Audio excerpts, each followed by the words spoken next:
नमस्कार, आप देख रहे हैं इंडिया वॉइस और मैं हूं आपके साथ पुष्पेंद्र चौधरी। मुद्दे की बात में आज हम बात कर रहे हैं पीएम मोदी के उस ऐतिहासिक इजराइल दौरे की जिसकी गूंज पूरी दुनिया में सुनाई दे रही है। इजरायली संसद नेसेट में मोदी का खड़ा होना सिर्फ एक नेता का भाषण नहीं था, बल्कि 140 करोड़ भारतीयों की बढ़ती रक्षा शक्ति का शक्ति प्रदर्शन था। पीएम मोदी ने आतंकवाद के खिलाफ भारत की जीरो टॉलरेंस नीति को साफ किया है। इजराइल के साथ भारत का रिश्ता सिर्फ खरीद और बिक्री का नहीं, बल्कि डेवलपमेंट का है। ड्रोन से लेकर मिसाइल डिफेंस तक भारत अब इजरायली तकनीक के साथ मिलकर अपनी सीमाओं को अभेद बना रहा है। पीएम मोदी ने भारत और इजराइल को दो प्राचीन सभ्यताएं बताया। उन्होंने कहा कि भारत में यहूदियों पर कभी अत्याचार नहीं हुआ और वो हमेशा सुरक्षित रहे। पीएम मोदी ने बिना किसी लाग लपेट के हमास के 7 अक्टूबर के हमले की निंदा की। उन्होंने साफ कहा कि आतंकवाद को किसी भी आधार पर सही नहीं ठहराया जा सकता।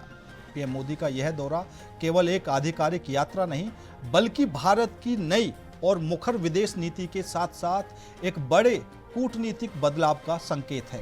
भारत केवल एक पक्ष की बात नहीं कर रहा है, बल्कि पीएम मोदी ने मानवता और शांति की बात की है।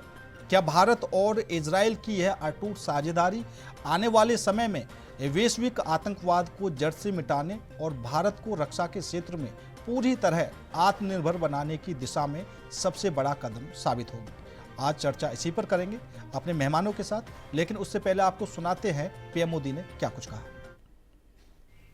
मुझे खुशी है कि इजराइल में यूपीआई के इस्तेमाल के लिए समझौता किया गया है। डिजिटल हेल्थ के क्षेत्र में भी हम अपने अनुभव साझा करते हुए लोगों के जीवन में सुधार लाने के लिए प्रतिबद्ध हैं। रक्षा के क्षेत्र में हमारा दशकों पुराना विश्वसनीय सहयोग रहा है। पिछले वर्ष हुए एमओयू से इसमें नए आयाम जुड़ेंगे। हम मिलकर जॉइंट डेवलपमेंट, जॉइंट प्रोडक्शन और ट्रांसफर ऑफ टेक्नोलॉजी की दिशा में आगे बढ़ेंगे। साथ ही हम सिविल न्यूक्लियर एनर्जी और स्पेस जैसे क्षेत्रों में भी सहयोग। तो आज इसी मुद्दे पर करेंगे चर्चा। चर्चा में शामिल होने के लिए हमारे साथ भारतीय जनता पार्टी से आशीष तिवारी जी जुड़ चुके हैं, कांग्रेस से दीपचंद राठौर जी और राजनीतिक विश्लेषक डॉक्टर अभिषेक अहलावत जी हमारे साथ जुड़ चुके हैं। सभी मेहमानों का बहुत बहुत स्वागत है। सबसे पहले डॉक्टर अभिषेक अहलावत जी, शुरुआत आपसे ही करूंगा।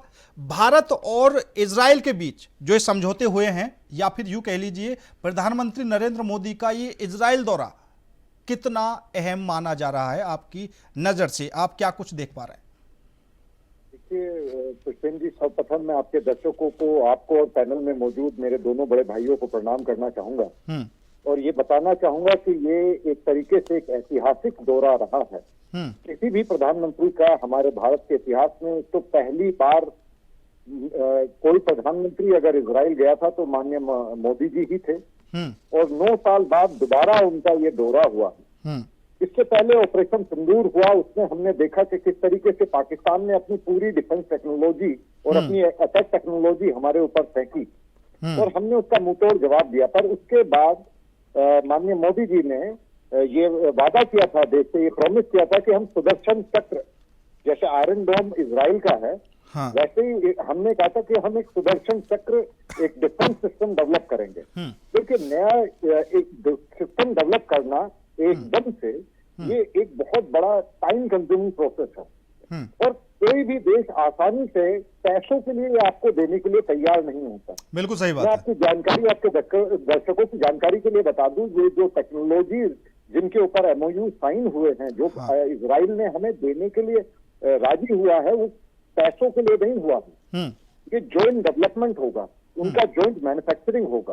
वो एक तरीके से टेक्नोलॉजी 100% टेक्नोलॉजी ट्रांसफर इंडिया में होने वाला है इन सब टेक्नोलॉजीज का, जिसमें भारत को भी बहुत सारे फायदे हैं, जैसे कि हमारा यूपीआई, जो कि हमारी इस समय दुनिया में एक बहुत बड़ी पेमेंट सिस्टम बन के उभर रहा है। हाँ। स्विफ्ट जो सिस्टम इस समय यूएस डोमिनेटेड है वर्ल्ड ट्रेड में, आज की तारीख में यूपीआई उसका कंटेंडर बन के उतर रहा है। और स्लोली एंड स्टडीली कुछ अफ्रीकन कंट्रीज में शुरुआत करी, फिर सिंगापुर, फिर जापान, फिर यूरोपियन कंट्रीज, और आज की तारीख में इजराइल भी इसमें हमारे साथ जुड़ गया है। तो मेरा मानना यह है कि ये बहुत बड़ी डील है, परंतु इससे हमारे देश से कुछ राजनीतिक दलों को कुछ पीड़ा हो रही है, जैसे कि माननीय जो गांधी जी हैं, वाजदा गांधी जी, हाँ। उनको बड़ी तकलीफ हुई। उन्होंने कहा कि फिलिस्तीन के लोगों के लिए हमें कोई दुख नहीं रहा नरेंद्र मोदी जी को। तो मैं जानना चाहता हूं क्या हमारे जो कब्जा है, जो पाकिस्तानियों का कहना है, जो उनका क्लेम है कि पाकिस्तान ये जो कश्मीर के ऊपर भारत का कब्जा है, सेम यही लाइन पे करते हैं हमास और फिलिस्तीनी। बिल्कुल। और हम और इजरायली दो ऐसी सभ्यताएं हैं जिन्होंने कभी भी आक्रामता हम लोग नहीं रहे। हाँ। अब हम अपनी जगह आके रुक गए हैं। हाँ। अपनी जमीन हम और ज्यादा छोड़ने के लिए तैयार नहीं है। हाँ। अगर न्यूटन याहू साहब का आपने स्पीच सुनी हो तो उन्होंने कहा था कि ये दोस्ती नहीं है, हाँ। ये एक भाई का दूसरे भाई के मिलने जैसा। बिल्कुल सही बात है आशीष तिवारी जी, क्योंकि वहां पर तो समझौते हो चुके हैं और रक्षा के क्षेत्र में जो कुछ देखने को मिला है, भविष्य वाली टेक्नोलॉजी भी अब भारत को मिलने वाली है। दोनों देश एक साथ मिलकर काम करेंगे। लेकिन मोदी जी का इजराइल दौरा, उधर कांग्रेस को हल्की सी बेचैनी। प्रियंका गांधी जी ने फिलिस्तीन के लोगों के लिए कहा कि मोदी जी वहां पर उनकी सदन में जाएंगे तो उनके लिए आवाज उठाएंगे, न्याय की मांग करेंगे। देखिए, पहली बात तो माननीय प्रधानमंत्री जी जब भी किसी देश के दौरे पर जाते हैं तो उस देश से कुछ ना कुछ समझौते होने होते हैं, कुछ ऐसी टेक्नोलॉजीज की बात होने लगती है या कृषि क्षेत्र की बात होती है, जिससे हमारा जो भारत है वो और ज्यादा विकास करे और हम एक विकसित होने की दौड़ में जो है हम उसको आगे बढ़े। बिल्कुल सही बात। ये कोई राजनीतिक वोट बैंक नहीं है कि वोट बैंक के लिए वो जाते हैं, लेकिन जो कांग्रेस कर रही है वो तो सिर्फ वोट बैंक के लिए कर रही है। वो किन लोगों को टारगेट करके ये सारी बातें करती है, ये तो पूरा देश जानता है कि उनके पेट में जो मरोड़ है वो किन लोगों के लिए है। वो उनको इससे कोई मतलब नहीं है कि देश का विकास होगा, हमारा देश आगे होगा, विकसित होगा। हाँ। उनको सिर्फ वोट बैंक की चिंता है और वो ये सारी चीजें वोट बैंक के लिए वो करते हैं, ये सारे लोग जानते हैं। तो कांग्रेस को मुझे नहीं लग रहा है कि कांग्रेस के अंदर के लोग कोई गंभीरता से लेते हैं। मणिशंकर अय्यर से लेकर गुलाम नबी आजाद तक आपने देखा है किस प्रकार से उनके स्टेटमेंट रहे हैं कांग्रेस के और कांग्रेस लीडर्स के जो उनके हवाले में जो दिए जाते हैं। तो मुझे नहीं लग रहा कि कांग्रेस को कोई भारीपन से ले रहा है, ये देश की जनता भी नहीं ले रही और आप लोगों को भी नहीं लेना चाहिए। कम से कम कोई भी, मेरा ये मानना है, मतलब मैं अपना पर्सनल नोट पे कह रहा हूँ कि इसके बजाय आप किसी और चीज पे चर्चा कर लेते तो अच्छा रहता, क्योंकि कांग्रेस के ऊपर समय खराब करना, अब आपका भी समय खराब करना शायद नहीं, कांग्रेस के ऊपर हम चर्चा कर ही नहीं रहे, हम तो मोदी जी के दौरे को लेकर चर्चा करने से लगे। हाँ, तो मोदी जी का जो दौरा है वो मोदी जी का दौरा, वो मैंने आपको बताया, अभी हमारे राजनीतिक विश्लेषक अभिषेक जी ने भी बताया, उसको बहुत तफसील से उसको बताने का काम करा कि हमारे जो संबंध है, एक तो हमारे संबंध व्यापारिक होते ही है, लेकिन भारत एक ऐसा देश है कि पूरे विश्व में उसके भावनात्मक संबंध है। हाँ। जो ये कहा जा रहा है कि नहीं मोदी जी के इजराइल जाने से अरब कंट्रीज भी नाराज हो जाएंगे, तो उन लोगों को ये पता होना चाहिए कि अरब कंट्रीज के जो सर्वोच्च नागरिक सम्मान है वो माननीय मोदी जी को मिले हुए हैं। और जो अरब कंट्रीज हैं, कुवैत, यूएई, ये सारे हमारे साथ में रणनीतिक हमारे वो साथी बनना चाहते हैं, हमारे साथ में वो व्यापार करना चाहते हैं, हमारे साथ में वो सारी चीजें उनकी खुली हुई हैं।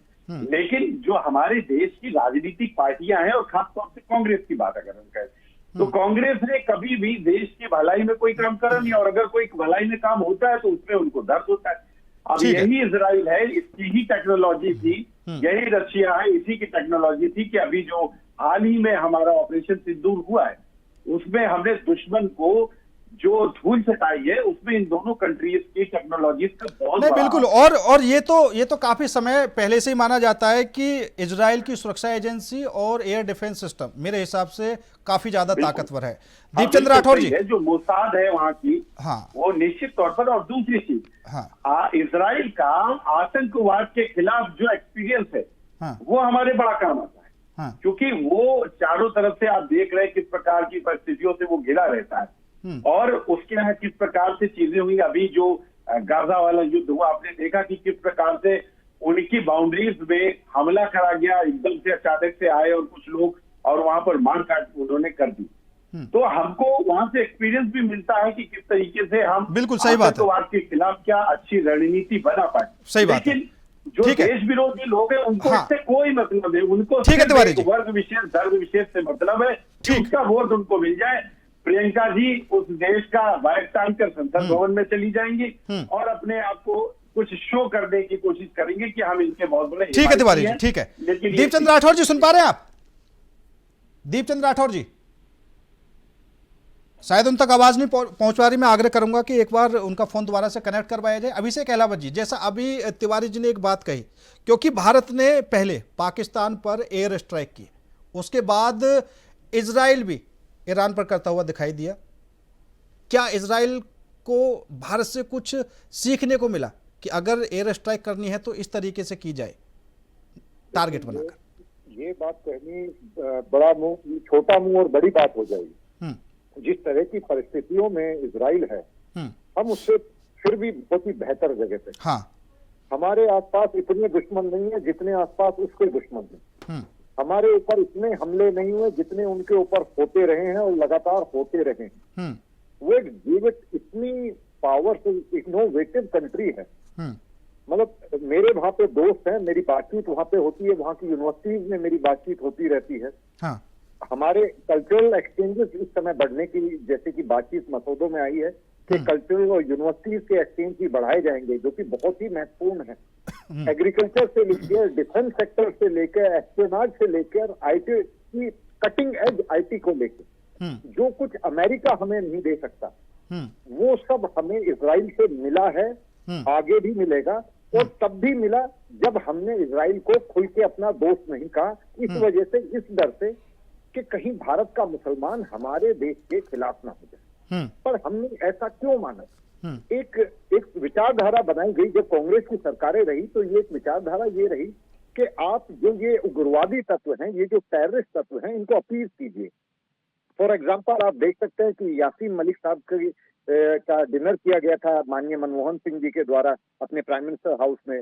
अरुंधति रॉय जैसी व्यक्ति जो कि खुले मन से कई बार कह चुके हैं कि इंडिया ने कब्जा किया हुआ है कश्मीर के ऊपर, और कभी भी उन्होंने, और जिस हमास की, जिस फिलिस्तीन की ये तारीफें करते हैं कांग्रेसी, मैं उनसे केवल ये जानना चाहता हूं कि हमास के वो लोग जो के पाकिस्तान ऑक्यूपाइड जम्मू कश्मीर में आके रैलियां क्यों करते हैं?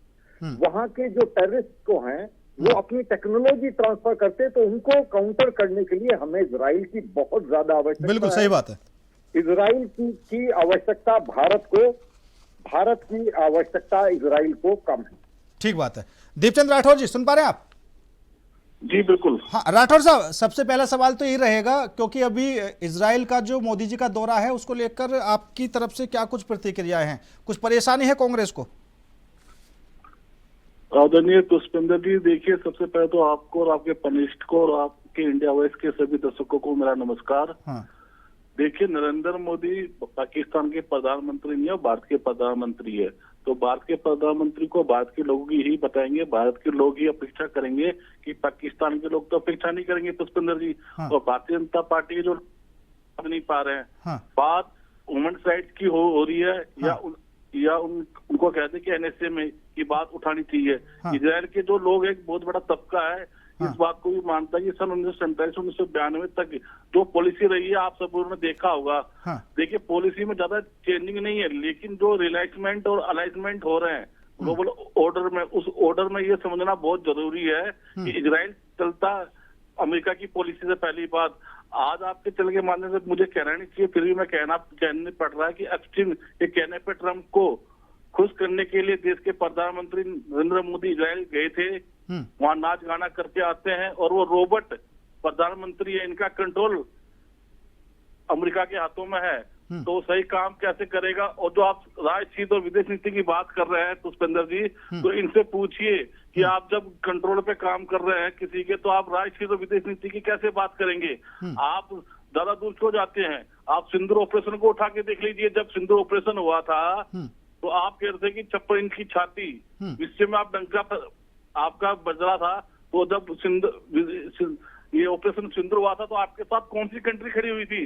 बताइए। पाकिस्तान जो छोटा सा देश है। तो इस बात में तो आपको मेरे हिसाब से खुशी हुई है कि कोई कंट्री भारत के साथ खड़ी नहीं हुई? बताइए आप। नहीं, आप विदेश नीति और कूटनीति की बातें कर रहे हैं। हाँ। अरे हमें तो शर्म आती है इस बात को लेकर कि उस टाइम के अंदर। अच्छा, आप मुझे ये बताइए दीपचंद राठौर जी, आप मुझे ये बताइए, अभी आप बोल रहे हैं कि जब ऑपरेशन सिंदूर हुआ तो भारत के साथ कोई भी देश खड़ा नहीं हुआ, पाकिस्तान के साथ खड़े हुए थे क्या और देश? बिल्कुल खड़े हुए थे। कौन कौन खड़े हुए थे? खड़ा था अमेरिका, उसका साथ था अमेरिका, कहने पे ट्रेड, ये सीज फायर रुका हुआ था। देश के प्रधानमंत्री ने कोई कहा कि सीज फायर है। हाँ। हमारे को तो अमेरिका का राष्ट्रपति बोलता है 70 बार, एक बार भी नहीं 70 बार देश के प्रधानमंत्री के मुंह से एक शब्द नहीं निकला है। तो बताइए ये तो आप विपक्ष में हैं, आप किसकी बात को किस तरीके से लेते हैं वो मानने वाली बात है। अभी ट्रंप साहब ये भी कहते हुए नजर आए कि मेरी वजह से पाकिस्तान का प्रधानमंत्री बच गया, मेरी वजह से पाकिस्तान का प्रधानमंत्री बच गया, वरना भारत ठोक देता। 3.5 करोड़ लोग मेरी वजह से बच गए। ट्रंप अब ये कहते हुए नजर आ रहे हैं, अब इस बात पर क्या कहेंगे? बोलते हैं भारतीय जनता पार्टी वालों को कि उनका बाप मिल चुका है। बताइए, ये देश के प्रधानमंत्री के शब्द हैं, ये मैं नहीं कह रहा हूँ, देश के प्रधानमंत्री बोल रहे हैं इजराइल जाकर।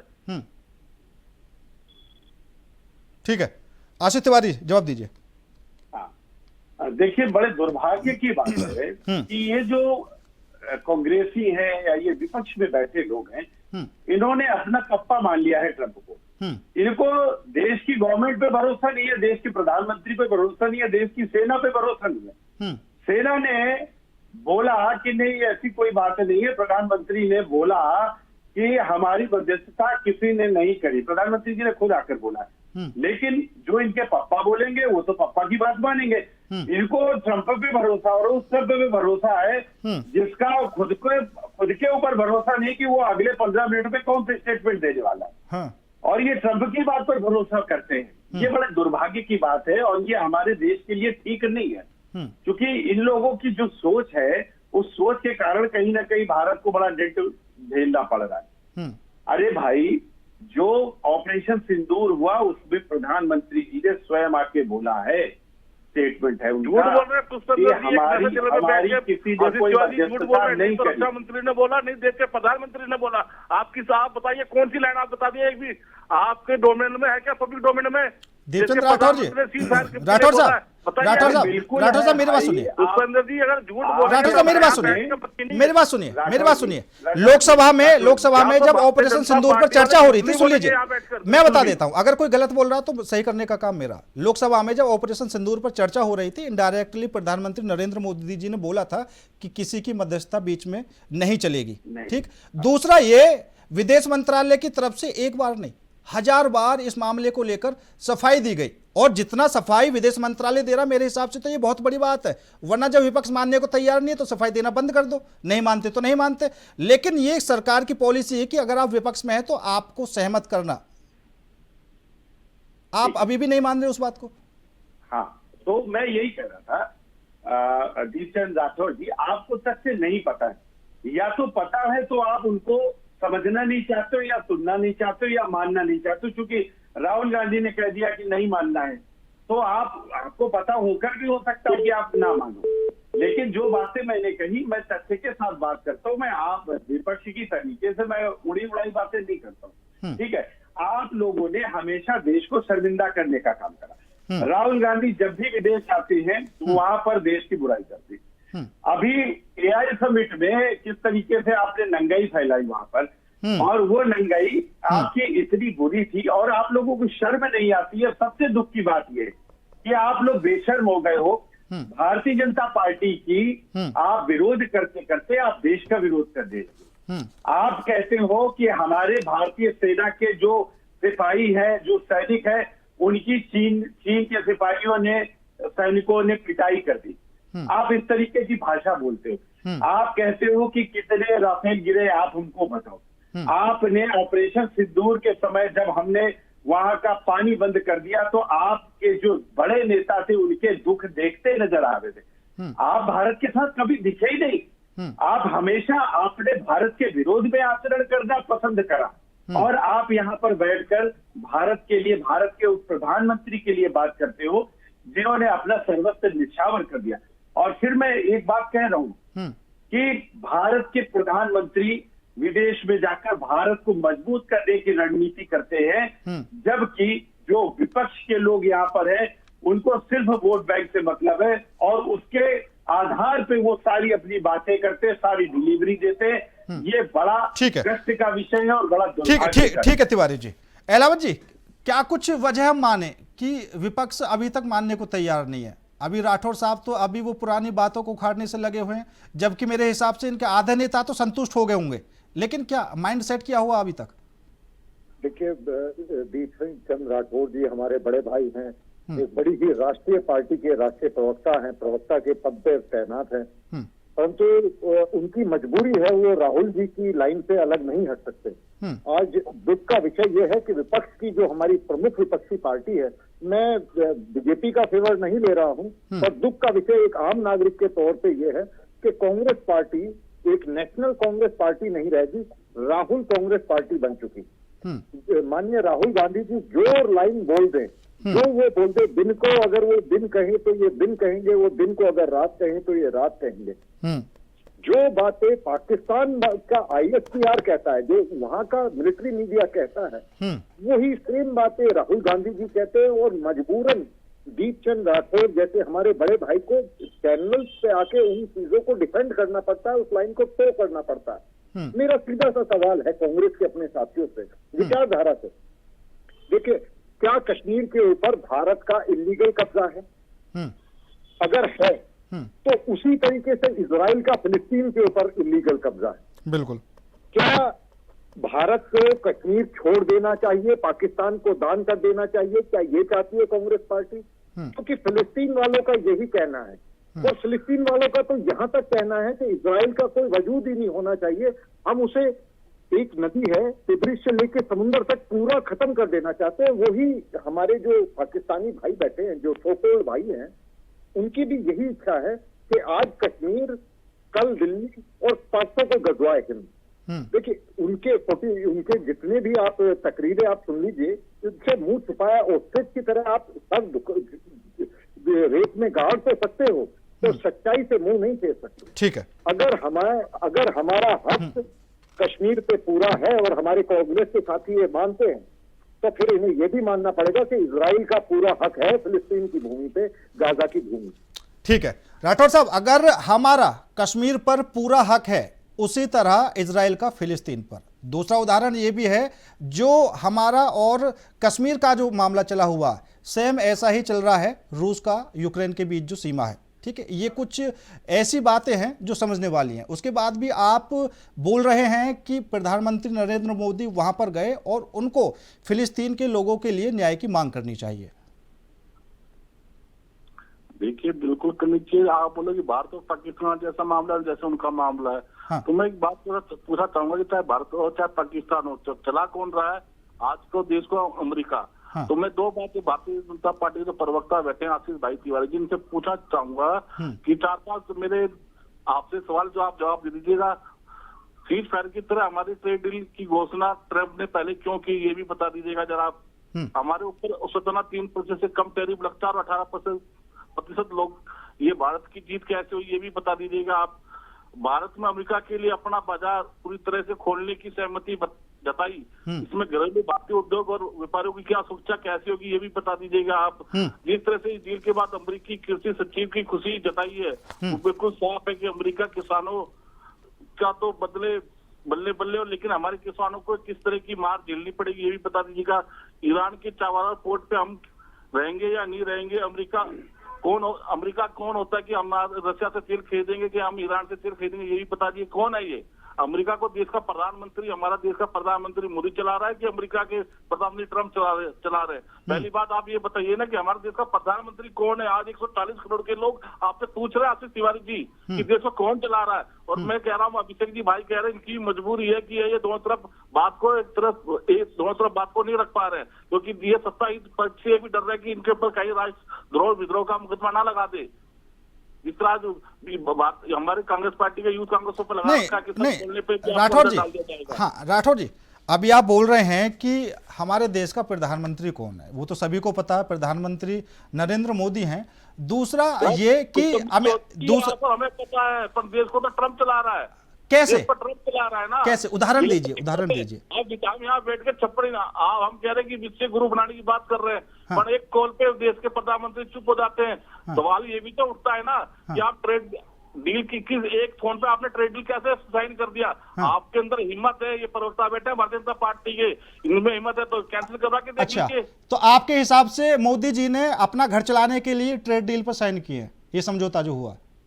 बिल्कुल जी, इनका अगर कल को भारतीय जनता पार्टी की सरकार नहीं रही, राठौर जी, अगर कल को भारतीय जनता पार्टी की सरकार नहीं रही, कांग्रेस की सरकार आ जाती है, तो क्या ये जो योजनाएं हैं, ये जो समझौते हुए हैं, ये तब आपकी सरकार के काम नहीं आएंगे? वो अपने घर के लिए स्पेशल कर रहे हैं क्या? तो उस समय जितनी भी योजनाएं थी कांग्रेस सरकार की, तो नाम बदल के भारतीय जनता पार्टी का नाम रखे हैं। हाँ। बताइए इन्होंने क्या देश के अंदर नया कुछ करा? तो बता दिए 14 साल के देश की सरकार है। बताइए आप कौन से आपने हॉस्पिटल खोद दिए, कौन सा आईसीयू बना दिया आपने? बताइए कितने एम्स बनाए हैं? बताइए ना। देश का अगर उत्थान करा तो देश की कांग्रेस पार्टी ने करा है। देश की प्रगति के लिए कांग्रेस पार्टी ने नौछावर हुई है। देश की पार्टी के लिए कांग्रेस पार्टी ने बहुत कुछ बलिदान दिया है। अगर इनका कुछ बलिदान हो तो बताइए। ये तो आरएसएस के लोग हैं, इनका तो फिर वो मुख्य, राठौर जी, फिर वे मुख्य कारण क्या है कि कांग्रेस लुप्त होती जा रही है देश से? कांग्रेस लुप्त नहीं हो रही जा रही। पुष्पेंद्र चौधरी साहब, जिस दिन देश की जनता जाग चुकी है, अब उन्हें पता चल चुका है कि अब ये कार्ड की हांडी बार बार नहीं चढ़ेगी। जिस तरह उन्होंने जुमले दिए थे, बहुत हुई महंगाई की बार, अब की बार मोदी सरकार, अब देश की जनता जाग चुकी है। किस तरह इन्होंने किसानों का अपमान करा। आप किसानों की बात कर रहे हैं राठौर साहब, आप किसानों की बात कर रहे हैं। अभी भोपाल में कांग्रेस का किसान महापंचायत एक सम्मेलन हुआ, उसमें राहुल गांधी जी नरवणे जी की किताब का जिक्र कर रहे हैं। मतलब पता ही नहीं चल रहा किसानों के बीच किसानों की बात करनी है, नरवणे की बात करनी है। तो नरवणे की बात कोई मुद्दा नहीं है, देश हित के लिए उन्होंने बात करी है। आज एक आर्मी चीफ कोई किताब लिखता है तो देश के किसान को पता होना चाहिए कि उस किताब के अंदर क्या लिखा है। क्या बात कर रहे हो पुष्पेंद्र जी? आप भी एक तरफा बात रख रहे हो। अगर अच्छा, जो किताब प्रकाशित नहीं हुई, वो राहुल गांधी जी के पास कहां से आ गई? क्राइम तो ये भी है।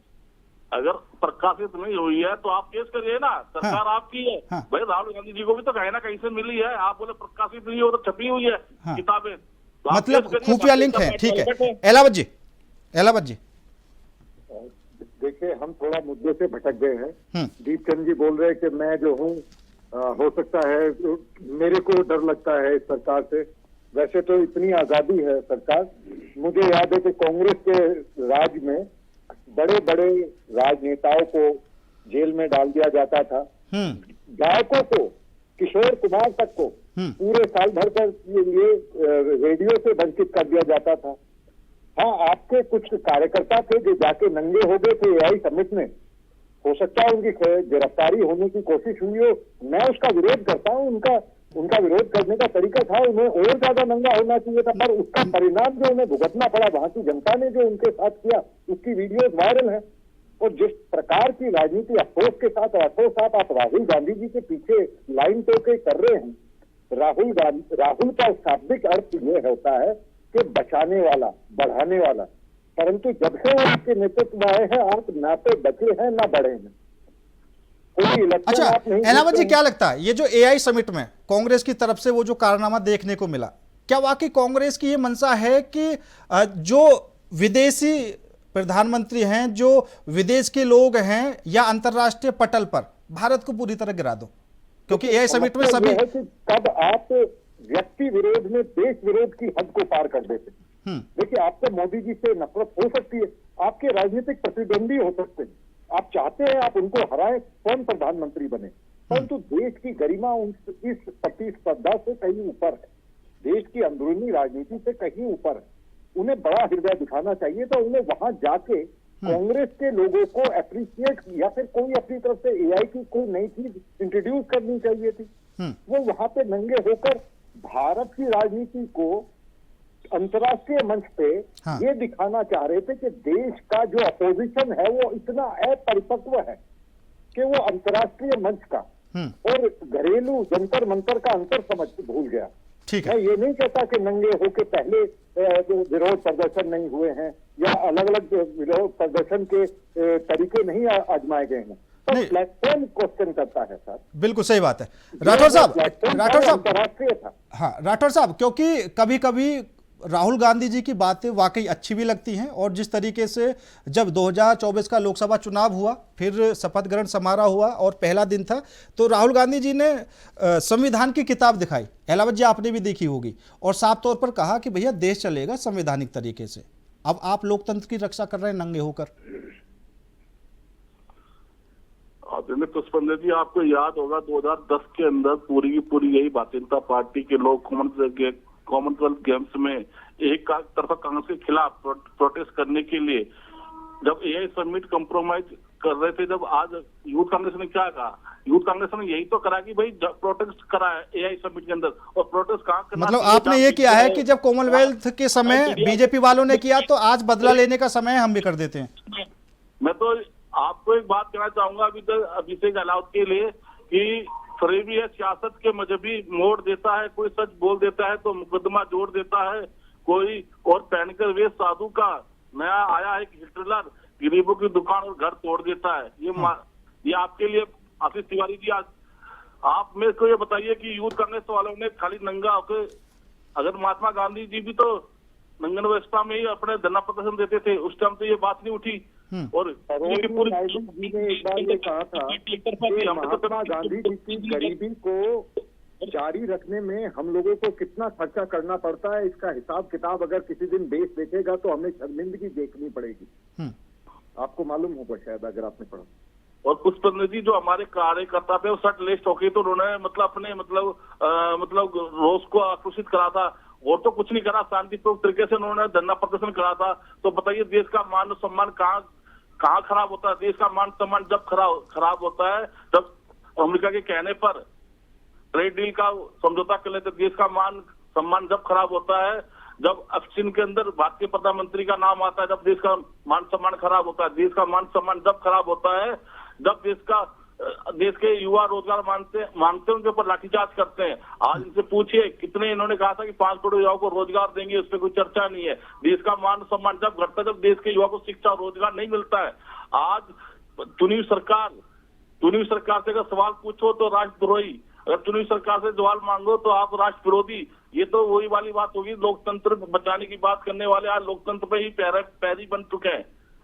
मुझे लग रहा है कि जितना राहुल गांधी जी प्रधानमंत्री को लेकर टिप्पणी करते रहते हैं शायद ही कोई करता होगा। नरेंद्र सरेंडर उसके बाद भी मेरे हिसाब से उस तरह की कार्रवाई सरकार की तरफ से होती भी नहीं है, और आप बोल रहे हैं कि किसी को बोलने का अधिकार ज़्यादा नहीं है। दूसरा है, क्योंकि बात चल रही थी फिलिस्तीन को लेकर, अगर आप मानते हैं कि फिलिस्तीन के साथ गलत हुआ है, वहाँ के लोगों को न्याय मिलना चाहिए, इजराइल ने उनके साथ गलत किया है, तो फिर तो आप ये भी मानेंगे भारत ने पाकिस्तान के साथ एयर स्ट्राइक करके गलत किया है और अजहर मसूद के परिवार को न्याय मिलना चाहिए?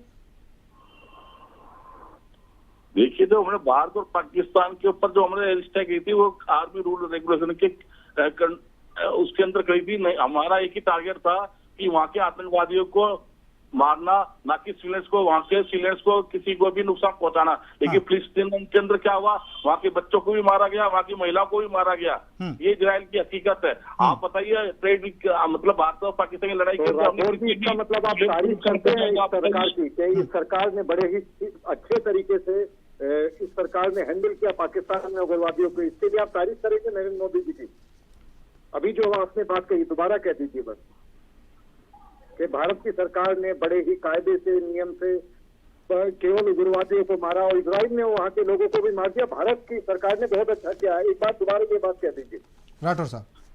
मैंने क्या कहा आपको, मैंने ये सब कहे हैं कि जब हमने आर्मी रूल रेगुलेशन के अंदर रहकर पाकिस्तान के अंदर आतंकवादियों को मारा है, बाकी वहाँ के सिविलियंस को मारा है, लेकिन वे तो इजराइल वाले वहाँ पे मार रहे हैं ना, वहाँ के बच्चों को भी मार रहे हैं, महिला को भी मार रहे हैं। ये कौन सी सरकार ने मारा है? कौन सी सरकार है सत्ता में? प्रधानमंत्री कौन है फिलहाल? ये ऑपरेशन सिंदूर कौन से प्रधानमंत्री के कार्यकाल में हो रहा है?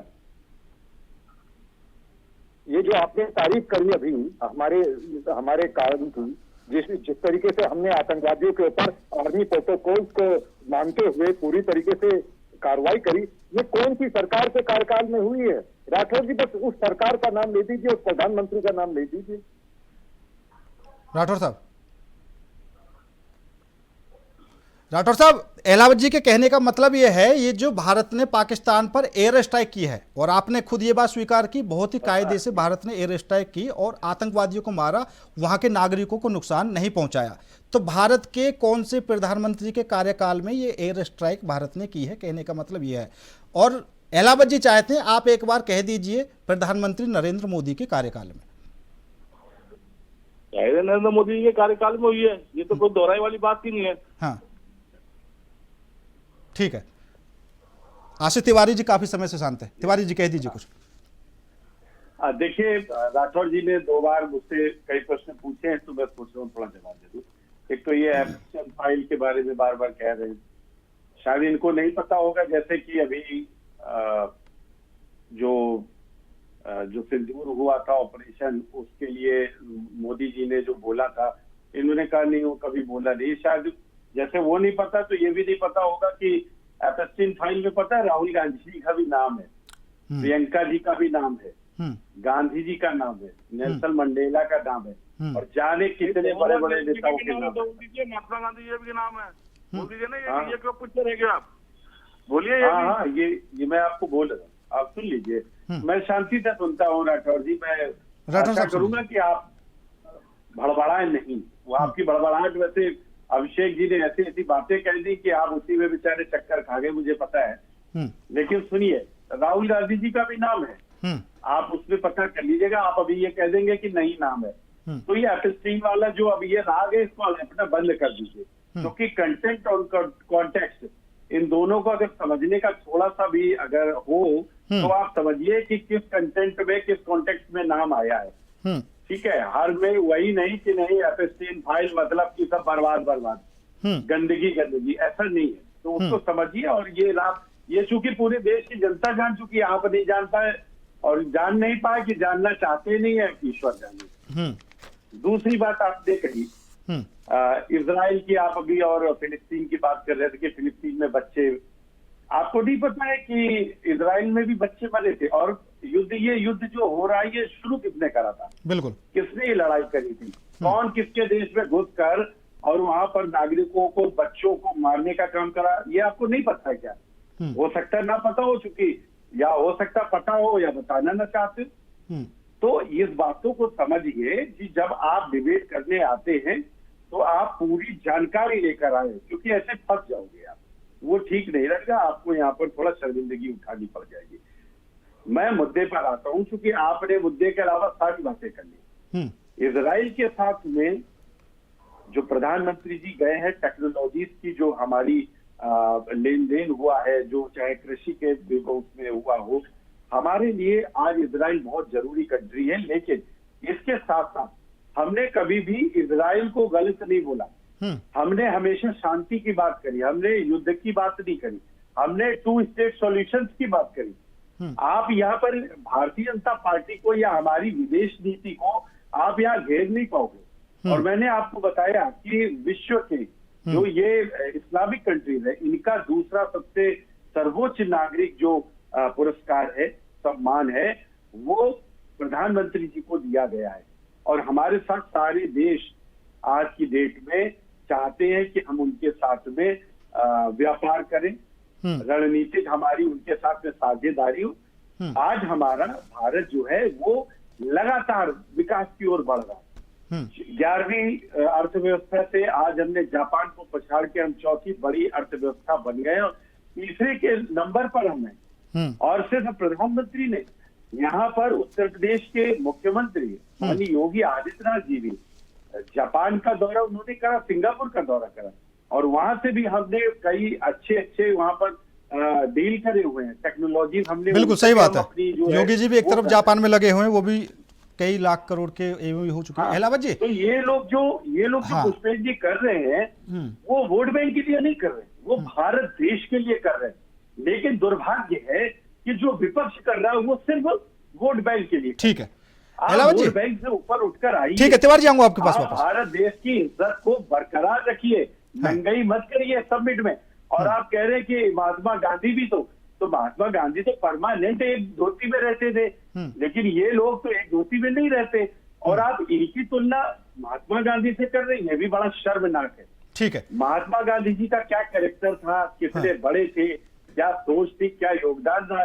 और ये भारत देश का जिन्होंने अपमान करने का काम करा विदेशी मेहमानों के सामने, ये बिल्कुल गलत है, ऐसा नहीं होना चाहिए। अहलावत जी, क्योंकि कांग्रेस हमेशा भारत की विदेश नीति पर सवाल उठाती रहती है। अभी जैसा इजराइल दौरे को लेकर भी सवाल उठा रहे हैं, लेकिन शायद कुछ लोगों को समझ में नहीं आता कि बेशक इजराइल और ईरान के बीच, दोनों देशों के बीच युद्ध हुआ हो, लेकिन भारत के ना तो ईरान से रिश्ते खराब हुए ना ही इजराइल से। देखिए, इस समय ये लोग कहते हैं, मतलब विपक्ष ये कहता है, देख वैसे तो विपक्ष का ये फर्ज रहा है और वो अपना एक तरीके से माइंड फ्रेम ये बना के रखते हैं कि जो भी सरकार कहेगी, चाहे वो सही हो या गलत हो, विरोध ही करना है। परंतु कुछ चीजें इस दौरे की नोटिस करने वाली, जैसे कि अफगानिस्तान का जिक्र किया, इजराइल के प्रधानमंत्री ने अफगानिस्तान का जिक्र किया, और पाकिस्तान की दुखती रग है आज की तारीख में अफगानिस्तान। आज की तारीख में अफगानिस्तान के ऊपर पाकिस्तान एरियल स्ट्राइक कर रहा है, जिसका विरोध कोई भी दुनिया में, और ना कि भारत की कांग्रेस पार्टी, और यहाँ तक कि अफसोस के साथ कहना पड़ रहा है कि बीजेपी के लोग भी इस मुद्दे को नहीं उठा रहे हैं। इसलिए मैं इस महत्वपूर्ण मुद्दे को उठाना चाहूंगा कि अफगानिस्तान के ऊपर बहुत बुरी तरीके से पाकिस्तान की एरियल स्ट्राइक चल रही है, और इस समय भारत ने न केवल स्वयं के लिए मदद के इजराइल के दरवाजे खोले हैं, जो अफगानिस्तान में जो रजीम है, जो कि बकौल पाकिस्तान भारत की मदद से चल रहा है, उसके लिए भी एक बहुत ही बड़ा बिलियंस ऑफ डॉलर्स की रसद का इंतजाम भारत ने इजराइल की तरफ से खोला है। तो आप ये देखिए कि भारत ने न केवल स्वयं के लिए, बल्कि जिसे हम अफगानियों को, जहां पे एक बेहतर, वो भी एक मुस्लिम कंट्री है, और वो ऐसी मुस्लिम कंट्री है जिससे हमारे संबंध पास में बुरे भी रहे हैं। तालिबानों के साथ हमारे कोई अच्छे संबंध नहीं थे। आपको याद होगा जब तालिबान वापस आए अमेरिका के जाने के बाद, तो यही पाकिस्तानी जश्न मना रहे थे कि हमारे पपट्स आ गए। आज वही पाकिस्तानी रो रहे हैं, और सारी दुनिया में जा जाके यूएन काउंसिल की कल की ही बैठक में पाकिस्तानी रोए थे कि ये जो हमारे देश में अफगानिस्तान से हमले हो रहे हैं, ये भारत करवा रहा है। तो आज वही पाकिस्तानियों को हम खून के आंसू रुला रहे हैं, उन्हीं लोगों के थ्रू जिन्हें इन्होंने पाला था, और इजराइल उसमें हमारी मदद करने के लिए तैयार हो गया है। तो इससे ज्यादा सफल एक यात्रा प्रधानमंत्री की मैं नहीं मान सकता कोई और हो सकती है। और अगर जैसा कि हमारे भाई ने कहा कि मनमोहन सिंह जी की तरह ही, मनमोहन सिंह जी रिमोट कंट्रोल से नहीं चलते थे, मोदी जी रिमोट कंट्रोल से चलते हैं। तो शर्मल शरीफ में ये मनमोहन सिंह जी ये कह आए थे कि बलूचिस्तान में हम आतंकवाद फैला रहे हैं, अपनी जबान से कह रहे थे। और उसके बाद जो आजकल कहते हैं ना गोदी मीडिया, मैं ये पोमेरियन मीडिया कह लेते हैं एनडीटीवी इंडिया को उस समय की, वहां की एक बहुत बड़ी इनकी खास एक पत्रकार थी, उसके साथ अनऑफिशियल टॉक्स में वहां के जरदारी साहब ने कहा था कि मनमोहन सिंह एक देहाती औरत है। किस लिए कही थी ये बात कि जब 26/11 हुआ तो भारत ने जवाब नहीं दिया, ये रोते हुए अमेरिका की गोद में गए। तो उन्होंने कहा कि देहाती औरत की तरह अमेरिका के पास आपका प्रधानमंत्री शिकायत करने क्यों गया। देखिए, कांग्रेस के राज में माननीय मनमोहन सिंह, जो कि बहुत ही ज्ञानी, सुदृढ़ और बिना रिमोट कंट्रोल से चलने वाले नेता और प्रधानमंत्री थे, उनके लिए अभी अहलावत जी बीजेपी ने प्रियंका गांधी का एक नया नाम दिया है, फीमेल गजनी, कि वो भूल जाती हैं फिर अचानक से चीजें याद आती हैं, उनको क्या कहना? देखिए, ये उनकी गलती नहीं है, ये नेताओं में नहीं है, ये जनता में ऐसा एक विश्वास है इनका। इनको मानना यह है कि जनता भूल जाती है, जनता के अंदर शॉर्ट टर्म मेमोरी लॉस की बीमारी है। और समस्या यह है कि अब एजुकेशन जो है वो इजी हो गई है। अखबार पहले बड़े कम लोग पढ़ पाते थे, अब हर किसी के हाथ में मोबाइल है, जो पढ़ना नहीं जानता वो सुनना जानता है कम से कम। आज की तारीख में सोशल मीडिया के माध्यम से कई 100 साल पुरानी चीजें भी उखाड़ के सामने रख दी जाती है। सीआईए के जो डिस्क्लोज पेपर्स हैं उसमें जिस तरीके की भाषा उन्होंने नेहरू जी के लिए, माननीय इंदिरा जी के लिए इस्तेमाल की गई है, और यहाँ तक कि जो सोवियत के भी डॉक्यूमेंट्स हैं जिसमें ये डॉक्यूमेंटेड है कि सोवियत से बाकायदा महीना आया करता था भारत के एक महान प्रधानमंत्री जी को, पहली प्रधानमंत्री, महिला प्रधानमंत्री जी को। ये मैं नहीं कह रहा हूँ, ये डॉक्यूमेंट्स विदेशी उन्होंने प्रकाशित किए, जैसे एप्स्टीन फाइल्स हैं।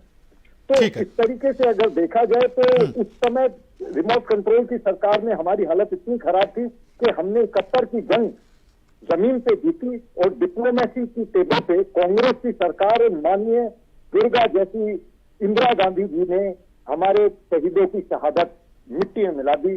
90,000 से ज्यादा कैदियों को फ्री में छोड़ दिया, 1 इंच जमीन हमने वापस नहीं ली। ये हमारी हार नहीं थी, ये हमारी जीत। ठीक है आज हमने जी ठीक है राठौर साहब, क्योंकि आप फिलिस्तीन का जिक्र तो कर रहे हैं, यहाँ से कितनी दूर है पता भी नहीं होगा आपको, तो पड़ोस में बांग्लादेश है, वहाँ पर हिंदुओं पर अत्याचार हुआ, कांग्रेस की तरफ से सवाल उठाए गए, कुछ कहा गया, कुछ प्रतिक्रिया जाहिर की? देखिए पुष्पेंद्र चौधरी जी, पहले तो मैं अहलावत जी की 2-3 बातों का जवाब देना चाहूंगा। उन्होंने मनमोहन जी के बारे में कहा, तो मैं इनसे पूछना चाहूंगा, मनमोहन जी वो शख्सियत थे जिन्होंने विदेश नीति पर कंट्रोल करा और आर्थिक व्यवस्था को बनाए रखा, और आज के देश के प्रधानमंत्री ने क्या कर रखा है वो सिर्फ कागजी कार्रवाई पर है। दूसरा बात, वही मनमोहन सिंह के बारे में जो आप बोल रहे हैं, ये देश के प्रधानमंत्री 80 करोड़ लोगों को अनाज बांटकर आज देश से वाहवाही लूट रहे हैं। दूसरी बात, इन्होंने कहा इंदिरा गांधी के लिए, तो भाई इंदिरा गांधी जी ने 1971 के अंदर करा था, 2025 के अंदर तो उत्तर सिंधु के अंदर मोदी जी और राजनाथ जी कहाँ चले गए थे, क्यों नहीं करा आपने आप पाकिस्तान पे कब्जा? बताइए ना, बोलना आसान है। उस टाइम की स्थिति क्या होगी? आप तो आपके साथ तो विपक्ष भी खड़ा था, पूरी आर्मी आपके साथ खड़ी थी, तो आपने मोदी जी ने फिर सीट फायर क्यों करवाया? बताइए ना। बोलना आसान है। नहीं, आप बोल रहे हैं कि अब की बार भारतीय सरकार के साथ विपक्ष खड़ा था ऑपरेशन सिंदूर को लेकर, ठीक है, खड़ा था। हाँ, और हमने तो लेकिन विपक्ष तो आज तक मानने को तैयार नहीं है, अभी भी सबूत मांग रहा है विपक्ष। तो ये किस मतलब कैसे खड़ा है, समझ में नहीं आ रहा। सबूत तो पुष्पेंद्र चौधरी साहब क्या बात कर, जब हम विपक्ष पूरा इनके साथ खड़ा था सत्ताधारी के साथ, और ये एक फोन के ऊपर सीज फायर कर लेते हैं, तो विपक्ष तो जवाब मांगेगा ना कि किससे कहने से आपने सीज फायर रुकवाया। दूसरी बात, आप ये अहलावत जी बोल रहे हैं कि इंदिरा गांधी जी के टाइम में ये हुआ और ये हुआ। अरे मैं आपसे पूछना चाहूंगा कि अहलावत जी आप बताइए, 2020 के अंदर 6 ऊंचाइयों पे आर्मी ने कब्जा कर लिया था, उस टाइम पीछे क्यों हटे ये भारतीय जनता पार्टी वाले? उस टाइम में हिम्मत होती तो आज चीन हमारी अरुणाचल प्रदेश के अंदर कब्जा करके बैठा है। दरअसल लोकसभा में गृह मंत्री जी ने एक बात कही थी। वर्तमान में कोई राठौर साहब आपको पता होगा, मैं नाम नहीं लेना चाहूंगा। राठौर साहब, लोकसभा में गृह मंत्री जी ने एक बात कही थी कि भाई आपने भी देश चलाया है, और देश कैसे चलाया जाता है, क्या कुछ नीति बनाई जाती है, आपने तो बोल दिया कि सीज फायर क्यों किया। आप क्या चाहते थे कि पाकिस्तान को उड़ा दिया जाए पूरा? नहीं, ये अहलावत जी बोल रहे हैं ना कि उस टाइम में के अंदर 1971 के अंदर ये हुआ।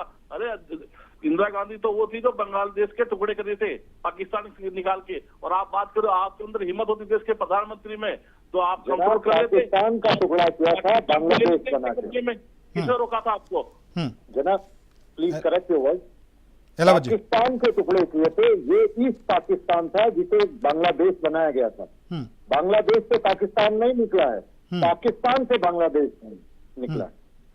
और उसमें भी देखिए निकलने की आवश्यकता क्या थी, जब मानिक शाह साहब ने साफ साफ कह दिया था। अगर आप उस समय के मेमोज पढ़ें तो उसमें बहुत ही स्ट्रिक्टली आर्मी ने साफ मना कर दिया था इंदिरा गांधी जी को कि आप जो करना चाहती है वो नहीं हो पाएगा। फिर हमने जीत के दिया। आपको पता है कितने लोगों ने शहादत दी थी? मेरे परिवार की फैमिली बैकग्राउंड आर्मी से रही है साहब। मेरे ताऊ जी की पहली जंग थी 71 की। देखिए हमारी फैमिली की पहली जंग थी 71 की साहब। हमें पता है किस तरीके से जंगें भी जाती है। और शिमला समझौते के बाद हमने उनके सारे के सारे सरेंडर करे हुए जिनकी पतलून हमने उठाई थी, हमने उन्हें वापस कर दिया। आपने पीओजे के तब क्यों नहीं वापस किया? ठीक है, आपने तब पीओजे के वापस क्यों नहीं लिया था इंदिरा गांधी जी? ठीक है अहलावत जी, इसका जवाब दीजिए। ठीक है राठौर साहब। राठौर साहब बोलिए। सुरेंद्र जी, मैं इनसे कह रहा हूँ अलाउद्दीन साहब से, एकदम ये कह रहे कि इंदिरा गांधी से ये हुआ, चलो हम मानते हमारे गलती हुई, उस गलती को सुधारने का वक्त आया था तो क्यों नहीं सुधारा देश के प्रधानमंत्री ने, क्यों सीट फाइल करवाए, बताइए आप। अब देश के प्रधानमंत्री क्या पूरी बीजेपी आज तक ये कहती आई है कि हम तो कांग्रेस की गलतियों को सुधारने से लगे हुए हैं अभी तक। क्यों हटे, किसके कहने पे हटे, ये भी बता दीजिए आप। देखिए, बोलना आसान है टीवी बैठकर क्या है क्या नहीं है, पर जब देश आपके साथ खड़ा है, 140 करोड़ लोग आपके साथ खड़े हैं, विपक्ष आपके साथ खड़ा है, उसके बावजूद भी आप ठीक है, कर रहे हैं। ठीक है राठौर साहब, बिल्कुल सही बात आपकी सही बात है, और आपकी बात को मान लेते हैं, आपकी बात को मान लेते हैं कि देश कंप्रोमाइज है, कहना हर जगह कंप्रोमाइज कर लेते हैं, वो एक फोन पे कंप्रोमाइज कर लेते हैं। अच्छा ठीक है राठौर साहब, लास्ट सवाल मेरा लास्ट सवाल है, उसका जवाब दे देना। मैं बिल्कुल मानता हूं कि विपक्ष सरकार के साथ खड़ा था, ठीक है, एक कदम भी पीछे नहीं हटा। दूसरा, आपने एक बात बोली थी कि भारत के साथ कोई भी देश नहीं खड़ा हुआ, यहां से कई डेलीगेशन बनाकर भेजे गए और वहां बताया कि पाकिस्तान के अंदर किस तरीके से आतंकवाद पनप रहा है और हमने किस तरीके से कार्रवाई की है। आपने कहा भारत के साथ कोई भी देश खड़ा नहीं हुआ। एक तरफ भारत का डेलीगेशन दूसरे देशों को बताने की कोशिश करने से लगा हुआ है, दूसरी तरफ विपक्ष की बात कर रहे हैं आप। राहुल गांधी क्या कर रहे हैं, विदेश में जाकर क्या बोल रहे हैं वो, क्या बोल रहा है बताइए। विदेश में जाकर वो भारत की बुराई करने से लगे हुए हैं, सवाल उठाने से लगे हुए हैं कि ऑपरेशन सिंदूर में ये हुआ वो हुआ, फिर किस तरीके से विपक्ष आता है समझ में नहीं आ रहा। प्रधानमंत्री कह रहे जाके, हम नहीं कह रहे। बताइए आप क्या कहा राहुल गांधी जी ने, बताइए पुष्पेंद्र जी। हाँ, मैं बता तो रहा हूं जिस तरीके से वो यहाँ की चीजों को वहां पर उठा रहे हैं कि भारत में लोकतंत्र खत्म होने वाला है, संविधान की रक्षा के लिए कोई आगे नहीं आ रहा, और एक पोस्ट भी वो लिखते हैं जैन जी के नाम। अब बताइए राहुल गांधी रक्षा करेंगे या जैन जी को वो आगे ला रहे हैं, दूसरे के कंधों पर बंदूक चला रहे हैं वो।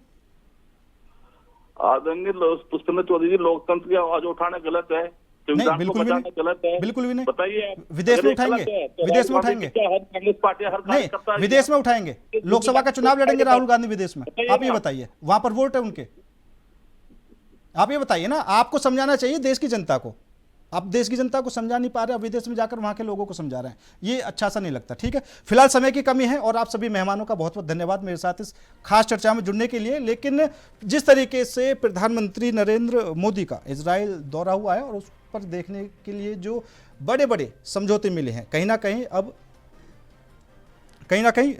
बड़े समझौते होने वाले हैं। और चलते चलते आपको सुना देते हैं प्रधानमंत्री नरेंद्र मोदी का वो वायरल वीडियो जो काफ़ी ज़्यादा सुर्खियों में फिलहाल बना हुआ है।